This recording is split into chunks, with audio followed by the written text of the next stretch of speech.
మన భారతదేశం యొక్క గొప్ప ఇతిహాసాలలో రామాయణం ఒకటి. తింటే గారెలే తినాలి, వింటే రామాయణమే వినాలి అన్నట్టుగా రామాయణం గురించి, ఆ యుగ పురుషుడైనటువంటి రాముడి గురించి ఎంత విన్నా, ఎన్నిసార్లు విన్నా తనివి తీరదు.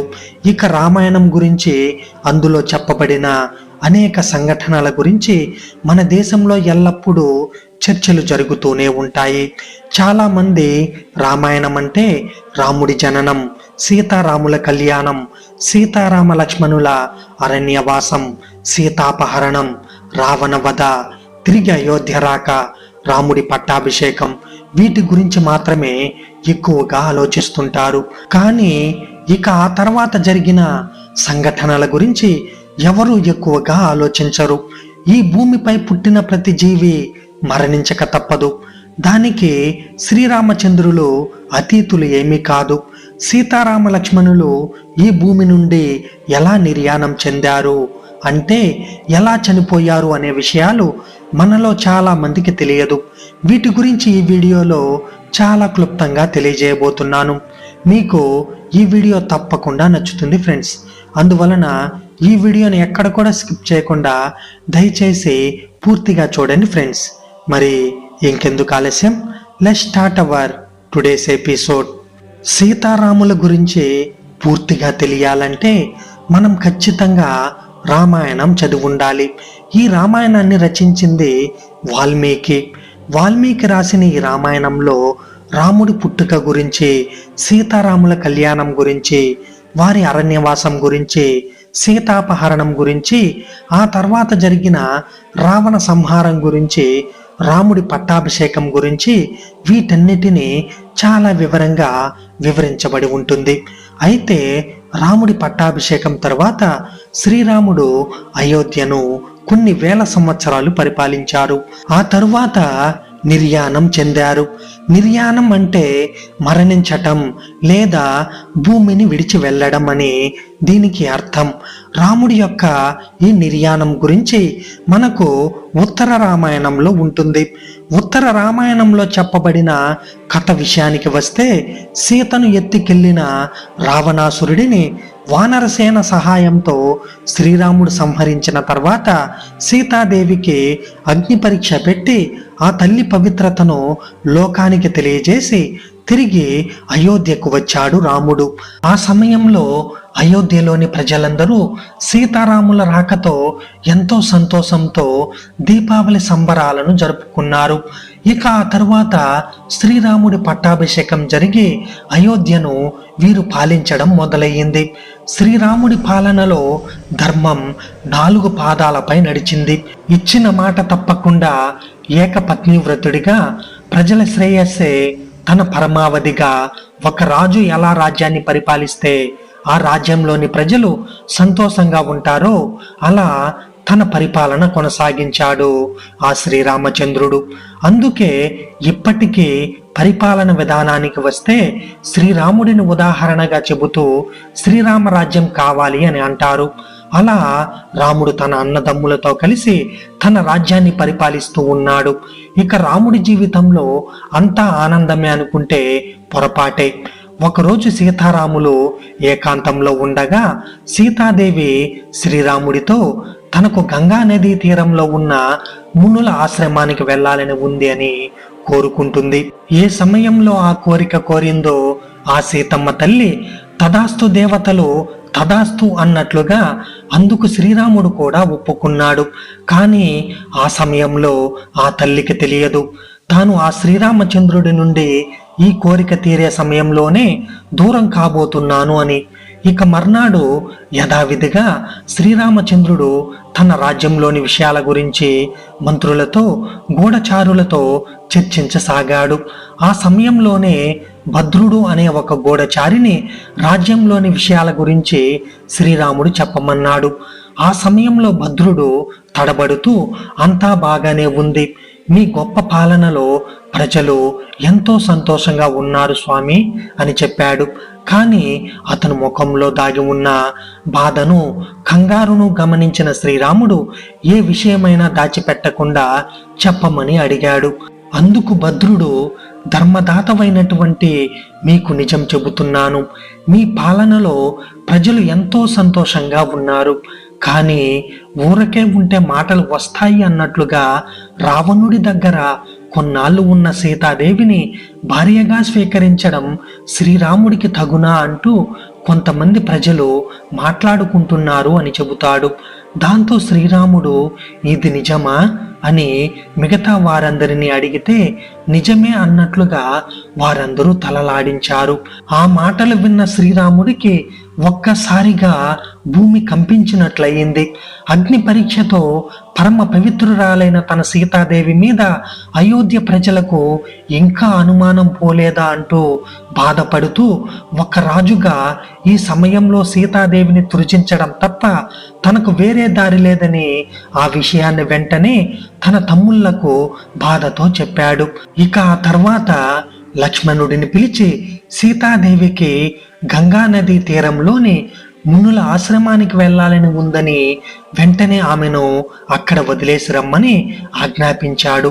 అన్నకు ఎదురు చెప్పలేక లక్ష్మణుడు సీతాదేవిని మర్నాడు ఉదయం గంగా నదీ తీరంలో ఉన్న మునుల ఆశ్రమం దగ్గరలో వదిలేసి జరిగిన విషయాన్నంతా లక్ష్మణుడు సీతాదేవికి చెప్పాడు. ఆ మాటలు విన్న సీతాదేవి రాముడు తనను వదిలేశాడు అన్న విషయాన్ని తట్టుకోలేక బాధతో కళ్ళు తిరిగి కింద పడిపోయింది. ఆ తర్వాత తేరుకుని శ్రీరాముడి మాటకు గౌరవం ఇస్తూ తాను ఎక్కడే ఉంటానని లక్ష్మణుడికి చెప్పింది. ఆ తర్వాత సీతాదేవి ఆ గంగా నదీ తీరంలోనే వాల్మీకి ఆశ్రమానికి వెళ్ళింది. అక్కడ వాల్మీకి మహర్షి ఆ తల్లి ఎవరో గ్రహించి తన దివ్య దృష్టితో అంతా గమనించి ఆ తల్లికి భరోసా ఇచ్చాడు వాల్మీకి మహర్షి. ఇక అక్కడే సీతాదేవి జీవిస్తూ కవలలకు జన్మనిచ్చింది. వారే లవకుశులు. వారు వాల్మీకి ఆశ్రమంలో వేద పాఠాలు నేర్చుకుంటూ క్షత్రియ విద్యలను కూడా నేర్చుకుంటారు. అలా కొన్ని సంవత్సరాలు గడిచిపోయిన తర్వాత ఇటు అయోధ్యలో సీతాదేవి లేని బాధను అనుభవిస్తూ రాముడు తన రాజ్యాన్ని పరిపాలిస్తూ ఉంటాడు. ఒక సమయంలో రాముడికి అశ్వమేధ యాగం చేయాలని అనిపిస్తుంది. దానికోసం ఏర్పాట్లు చేయమని తన తమ్ముళ్లకు చెబుతాడు. వారు అశ్వమేధ యాగానికి అన్ని ఏర్పాట్లు సిద్ధం చేశారు. దేశం నలుదిశలలో ఉన్న రాజుల్ని, ప్రజలను, మునీశ్వరులను అందరినీ ఆ యాగానికి ఆహ్వానించారు. యాగం జరుగుతున్న తీరును చూసి అందరూ శ్రీరామచంద్రుణ్ణి మెచ్చుకోకుండా వెళ్ళలేదు. ఇక ఆ సమయంలోనే ఆ యాగానికి వాల్మీకి మహర్షి కూడా తన శిష్యులతో వచ్చాడు. తన శిష్యుల్లో లవకుశులు కూడా ఉన్నారు. ఇక లవకుశులు అయోధ్య నగరం అంతా తిరుగుతూ వాల్మీకి మహర్షి రచించిన రామాయణాన్ని పాట రూపంలో ఆలపిస్తూ ఉంటారు. అప్పుడే అయోధ్య నగరంలో ఉన్న ప్రజలకు సీతాదేవి యొక్క పవిత్రత అర్థమవుతుంది. ఇక రామాయణాన్ని ఆలపిస్తున్న లవకుశులను చూసిన రాముడికి వారు తన కొడుకులు అన్న విషయం అర్థమవుతుంది.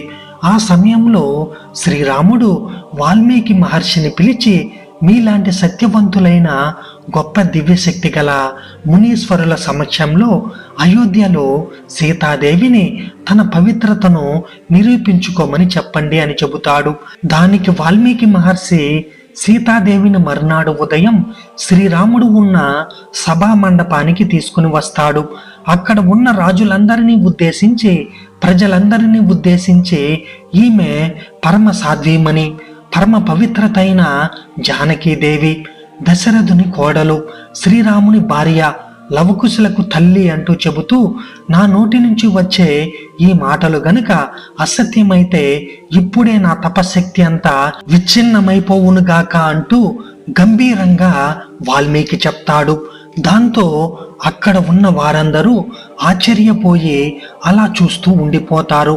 ఇక ఆ తర్వాత శ్రీరాముడు ఇలా అంటాడు, సీతాదేవి పవిత్రత నాకు బాగా తెలుసు.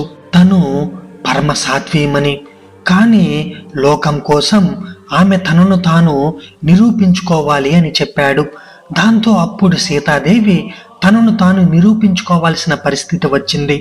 ఇక సీతాదేవి అక్కడ ఉన్న వారందరినీ చూస్తూ వారికి చేతులు జోడించి నమస్కరించి, నేను శ్రీరాముడిని తప్ప వేరే వారిని తలచని దాన్ని అయితే, తల్లి భూమాత నాకు దారి ఇవ్వు, నేను త్రికరణ శుద్ధిగా రాముడిని పూజించే దానిని అయితే అమ్మా నన్ను నీలో కలుపుకో అంటూ గంభీరంగా చెప్పసాగింది. దాంతో వెంటనే భూమి 2 భాగాలుగా చీలిపోయి అందులో నుంచి భూదేవి ప్రత్యక్షమై సీతాదేవిని తన ఒడిలోకి తీసుకుని మట్టిలో కలిపేసుకుంటుంది. ఇలా సీతాదేవి తన జీవితాన్ని ముగించింది. ఈ సంఘటనను ఊహించిన శ్రీరాముడు భయంకరంగా ఏడవసాగాడు. తమ తప్పును తెలుసుకున్న అయోధ్య ప్రజలు కూడా విపరీతంగా దుఃఖించసాగారు. ఇంతటి బాధను అనుభవిస్తున్న శ్రీరాముడికి అవతారం చాలించాల్సిన సమయం ఆసన్నమైందని గ్రహించిన శివుడు, బ్రహ్మదేవుడు ఇద్దరూ కలిసి యమధర్మరాజుని నీవు రాముడి దగ్గరికి వెళ్లాల్సిన సమయం ఆసన్నమైందని చెబుతారు. కానీ యమధర్మరాజు ఎంత ప్రయత్నించినా రాముడి దగ్గరకు కాదు కదా, కనీసం రాజ్యం దగ్గరకు కూడా వెళ్ళలేడు. ఎందుకంటే సాక్షాత్తు ఆ మహాదేవుడు రూపమైనటువంటి హనుమంతుడు ఎల్లప్పుడూ రాముడి పక్కనే రక్షణగా ఉండి ఎవ్వరినీ దగ్గరికి రానివ్వకుండా కాపలా కాసి ఉంటాడు. ఒకరోజు రాముడికి శివుడు కలలోకి వచ్చి, నీ అవతారం చాలించే సమయం వచ్చింది రామా, యముడు నీ రాజ్యం బయట ఎదురు చూస్తున్నాడు, కానీ నీ ప్రాణానికి హాని కలగకుండా హనుమాన్ అడ్డుగా ఉన్నాడు అని అంటాడు. అప్పుడు రాముడికి అంతా అర్థమయ్యి మరుసటి రోజు రాముడు సీత ఇచ్చిన తన ఉంగరాన్ని తీసుకుని ఒక రంధ్రంలోకి వేసి హనుమాన్ని పిలుస్తాడు. హనుమా, సీత ఇచ్చిన ఉంగరం పొరపాటున ఈ రంధ్రంలో పడిపోయింది, దయచేసి నువ్వు వెళ్ళి ఆ ఉంగరాన్ని కనిపెట్టి తీసుకుని రాగలవా అని అడుగుతాడు. అంతేనా రామా, దీనికి మీరు నన్ను ఎంతలా అడగాల, మీరు ఆజ్ఞాపిస్తే చాలు, నేను ఇలా వెళ్ళి అలా తీసుకుని వచ్చేస్తాను అని అంటాడు. అలా అన్న వెంటనే హనుమంతుడు తన శరీరాన్ని ఒక చీమ అంత చిన్నగా మార్చుకుని ఆ రంధ్రంలోకి దూరుతాడు. అలా వెళుతూ వెళుతూ ఆ రంధ్రం పాతాళ లోకానికి దారి తీస్తుంది. అక్కడ నాగలోకానికి రాజైనటువంటి నాగరాజు ఉంటాడు. ఆయన దగ్గరికి వెళ్ళి నమస్కరించి, నాగరాజా, నా రాముడి యొక్క ఉంగరం ఒక రంధ్రంలో పడి ఈ పాతాళ లోకానికి వచ్చింది, ఆ ఉంగరం ఎక్కడ ఉందో మీకు ఏమైనా తెలుసా అని అడుగగా, ఓహో, రాముడి ఉంగరమా, నాకు తెలుసు, ఎక్కడ ఉంది, నాతో రండి అని హనుమాని వెంటబెట్టుకుని ఒక గృహలోకి తీసుకువెళ్తాడు. ఈ గృహలోనే ఆ ఉంగరాలు ఉన్నాయి అనగా, నాకు కావాల్సిందే నా రాముడి యొక్క ఉంగరమే కదా అని లోపలికి వెళ్ళి చూడగా హనుమాన్ ఆశ్చర్యపోతాడు. ఆ గృహ లోపల 1 కాదు, 2 కాదు, 3 కాదు, కొన్ని లక్షల కోట్ల బంగారు ఉంగరాలు ఉంటాయి. అప్పుడు హనుమంతుడు చిన్న నవ్వు నవ్వి, నాకు తెలియదా నా రాముడు ఉంగరం ఏదో అని వెతకడం మొదలు పెడతాడు. అయోధ్యలో హనుమంతుడు లేడు అని తెలుసుకుని ఇదే మంచి సమయం అని యముడు రాముడి దగ్గరికి వెళ్ళి, రామా, మీతో ఈరోజు ఏకాంతంగా చాలా ముఖ్యమైన విషయం మాట్లాడాలి. మనం మాట్లాడుకునే సమయంలో ఎవరైనా మధ్యలో వస్తే వారికి మరణదండన ఇవ్వాల్సిందే అని యముడు రాముడితో చెబుతాడు. తర్వాత వెంటనే లక్ష్మణుడిని పిలిచి, ఈ బాధ్యత నీదే లక్ష్మణ, ద్వారం దగ్గర ఉండి లోపలికి ఎట్టి పరిస్థితుల్లోనూ ఎవ్వరిని అనుమతించకు అని ఆజ్ఞాపిస్తాడు. సరే అన్నా అంటూ లక్ష్మణుడు ద్వారం దగ్గర నిలబడుకుని ఉంటాడు. లోపల యముడు రాముడితో ఇలా అంటాడు, స్వామి, శివుడు మరియు బ్రహ్మ ఆజ్ఞ వలన నేను ఎక్కడికి వచ్చాను. మీరు ఈ రాముడి అవతారానికి ఉన్న కార్యం ముగిసింది. ఇక మీరు విష్ణు రూపంలోకి మారి వైకుంఠానికి రండి. లక్ష్మీదేవి మీకోసం 1000 కళ్ళతో ఎదురు చూస్తూ ఉంది అని చెబుతాడు. అప్పుడు రాముడు నవ్వుతూ సరే యమా అని అంటాడు. ఆ సమయంలోనే మహాకోపిష్టి అయినటువంటి దుర్వాస మహర్షి రాముడితో మాట్లాడడానికి అక్కడికి వస్తాడు. కానీ లక్ష్మణుడు, స్వామి, ఇక్కడ రాముల వారు ఏకాంతంగా ఉండాలి అని అనుకుంటున్నారు, మిమ్మల్ని ఇప్పుడు లోపలికి పంపలేను అని అనగానే దుర్వాస మహర్షి కోపంతో నేను ఇంత దూరం నుండి రాముడితో మాట్లాడడానికి వస్తే నన్ను లోపలికి పంపకుండా అడ్డుకుంటావా? ఇప్పుడు కానీ నన్ను లోపలికి పంపకపోతే అయోధ్య మొత్తాన్ని కాల్చి బూడిద చేస్తాను అని అంటాడు. లక్ష్మణుడికి ఏం చేయాలో అర్థం అవ్వక ఇప్పుడు లోపలికి నేను వెళితే నాకు మాత్రమే మృత్యుదండన కలుగుతుంది, లేదంటే దుర్వాస మహర్షి మొత్తం అయోధ్యని కాల్చేస్తాడు అని ఆలోచనలో పడి అయోధ్య ప్రజలను కాపాడడం కోసం తన ప్రాణం కూడా లెక్క చేయకుండా లోపలికి వచ్చి దుర్వాస మహర్షి వచ్చాడు అని చెబుతాడు. లక్ష్మణుడు లోపలికి రావడం చూసిన రాముడు బాధతో కృంగిపోతాడు. అయ్యో లక్ష్మణ, ఎంత పని చేశావు నువ్వు, నీకు తెలియదా లోపలికి వస్తే ఏం జరుగుతుందో అని రాముడు ఎంతో బాధపడతాడు. రాముడికి ఏం చెయ్యాలో తెలియక తన గురువైన వశిష్ఠ మునిని అడుగుతాడు. రామా, నువ్వు లక్ష్మణుడిని చంపనక్కరలేదు. ఎప్పుడు నీ పక్కనే ఉండే లక్ష్మణుడు నీకు దూరంగా ఉంటే అది అతనికి మరణంతో సమానం, కాబట్టి లక్ష్మణుడిని రాజ్య బహిష్కరణ చేస్తే చాలు అని చెబుతాడు. ఇది లక్ష్మణుడు విని నీకు దూరంగా ఉండడం కంటే చనిపోవడమే మేలు కదా అన్నా అని సరయూ నదిలో జల సమాధి అయిపోతాడు.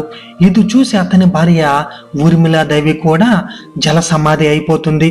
ఈ రెండు మరణాలను చూసిన రాముడు బాధతో కృంగిపోతూ నేను కూడా జల సమాధి అయిపోవాలి అని సరయూ నది తీరం దగ్గర నిలబడుకుని ఉంటాడు. ఇదే సమయంలో పాతాళ లోకంలో ఉన్న హనుమంతుడు ఏ ఉంగరం చూసినా రాముడు ఉంగరం లాగే ఉంది అని వెతికి వెతికి అలసిపోయి, ఓ నాగరాజా, ఏ ఉంగరం చూసినా నా రాముడు ఉంగరం లాగే ఉంది, అసలు ఇన్ని ఉంగరాలు ఇక్కడికి ఎలా వచ్చాయి అని అడుగుతాడు. అప్పుడు నాగరాజు ఇలా వివరిస్తాడు. త్రేతాయుగంలో విష్ణు రూపమైన రాముడు జన్మిస్తాడు. ఎప్పుడైతే ఒక బంగారు ఉంగరం పాతాళ లోకంలో పడుతుందో దాన్ని వెతుక్కుంటూ ఒక వానరం వస్తుంది. అప్పుడు భూమిపైన రాముడు అస్తమిస్తాడు. దాంతో త్రేతాయుగం అంతమవుతుంది. హనుమ, ఇక్కడ ఇన్ని ఉంగరాలు ఉన్నాయంటే ఇన్నిసార్లు రాముడు అస్తమించాడు అని, అన్ని త్రేతాయుగాలు ముగిశాయి అని అర్థం. జీవితం అంటే ఒక చక్రం. హనుమ, ఒక చక్రం ముగిసింది అంటే ఇంకొక చోట ప్రారంభమవుతుంది అని. 4 యుగాలు మళ్ళీ ముగుస్తాయి, మళ్ళీ ఈ త్రేతాయుగం మొదలవుతుంది. రాముడు మళ్ళీ పుడతాడు, నువ్వు కూడా మళ్ళీ పుడతావు. ఇద్దరూ కలిసి మళ్ళీ రావణుని హతమారుస్తారు అని వాసుకి అంటాడు. హనుమంతుడు ఆశ్చర్యపోతాడు.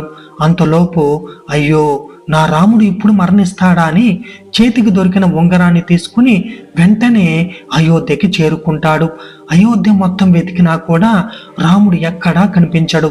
అలా గాలిలో ఎగురుతూ ఎగురుతూ వెతుకుతూ ఉండగా సరయూ నదిలో రాముడు జల సమాధి అయిపోతూ కనపడతాడు. వెంటనే అతి వేగంతో కిందికి వచ్చేలోపు రాముడు హనుమాను చూస్తూ నదిలోకి వెళ్ళిపోతాడు. ఇదంతా చూసి హనుమ బాధతో గట్టిగా అరుస్తూ రామా ప్రభు అని ఏడుస్తూ, అయ్యో ఇదంతా నా తప్పే, నేను బుద్ధి లేని వాడిని, 1 నిమిషంలో వస్తాను అని ఇంత సమయం వృధా చేశాను, నా వల్లనే ఈరోజు మీరు నాకు దూరం అయిపోయారు అని బాధపడుతూ ఏడుస్తూ కృంగిపోతూ ఉంటాడు. అప్పటికే రాముడు విష్ణువు రూపంలోకి మారిపోయి ఉంటాడు. హనుమాన్ బాధని చూసి ప్రత్యక్షమయ్యి, హనుమా, ఇందులో నీ తప్పు ఏమీ లేదు, ఇదంతా జరగాల్సిందే, నువ్వు ఎంత చేసినా జరిగిన దానిని మార్చలేవు అని అంటాడు.